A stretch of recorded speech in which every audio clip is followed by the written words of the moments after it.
Hi, I'm Ellen Hanak. I'm an economist with the Public Policy Institute of California. And today I'd like to talk to you about a new study on California water policy. This study brought together a team of scientists, engineers, economists, and legal experts from PPIC, 3 University of California campuses, and Stanford University. In the study, we take an in-depth look at challenges facing water management in the state, and we propose a wide-ranging agenda of reforms. Our current assessment of the situation is bleak.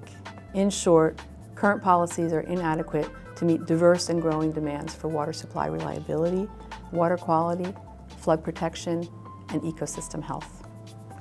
To start with supply, California has run out of cheap new water sources, and agricultural and urban water users now compete among themselves and with emerging environmental demands for keeping more water in rivers and streams.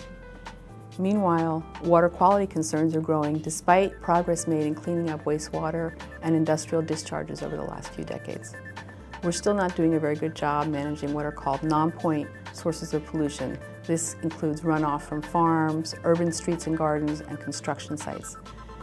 And we lack adequate policies to prevent harmful new chemicals from entering the environment. The consequences of these gaps include increasing costs for drinking water treatment, risks to public health, lower crop yields, and harm to aquatic ecosystems. Third problem, flood risks are high and growing. Investments in flood protection haven't been adequate to maintain existing infrastructure, and many local governments have promoted development behind weak levees, placing more lives and property at risk. Last but not least, aquatic ecosystems and native species are in decline. To put it bluntly, the fish are losing, despite several decades of well-intentioned environmental regulations meant to protect them. The growing number of species listed under the Endangered Species Act reflects this decline, and ESA regulations to protect these species have become a flashpoint in the increasing conflicts over water management. Many of these problems will worsen with population growth, climate change, and other expected trends. So, what to do about it? Here are a few of our recommendations for turning things around. First, obviously, we need to do something different with ecosystems. We need to move away from the historical approach of desperate actions to preserve single species and work toward improving broad ecosystem functions. This means focusing on multiple species in an area and the multiple causes of ecosystem decline. A second area where we need to improve is in our management portfolios, sort of expanding the toolkit. Our system still relies far too much on big infrastructure projects to manage supply, quality, and flooding. We can raise effectiveness and reduce costs by expanding the use of additional tools such as markets for water supply and water quality, and easements in floodplains. These are things which compensate landowners for allowing occasional flooding on their lands. A third area is better integration. One of California's key problems today is that we have a very fragmented system with hundreds of local and regional agencies that separately are managing supply, quality, floods, and habitat. This leads to a lot of missed opportunities.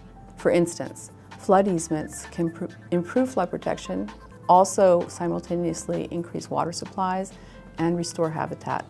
But different agencies are usually responsible for these 3 areas, so they don't end up happening. In addition, management often needs to take place at a larger scale than the boundaries of local agencies. What we propose to address this is the creation of new regional stewardship authorities to coordinate these various functions at the scale of watersheds. A fourth area needing reform is state governance. California state agencies need to become more responsive and technically capable. We propose streamlining some state agencies and rebuilding the capacity of state institutions to collect, analyze, and disseminate the technical information needed to build a forward-looking, balanced water policy. It's truly amazing that in California, which is one of the centers of the world's information economy, just the most basic information on water use is hard to come by. Some of the reforms we propose will require changes in laws and institutions, but many build on existing efforts and can be implemented within existing legal authority. We recognize that change is not easy. It's never easy, but California really can't afford not to take some bold steps now to get on a brighter path. The alternative, continuing deterioration of our water system and our prized aquatic habitats, is bleak and unacceptable. Thank you.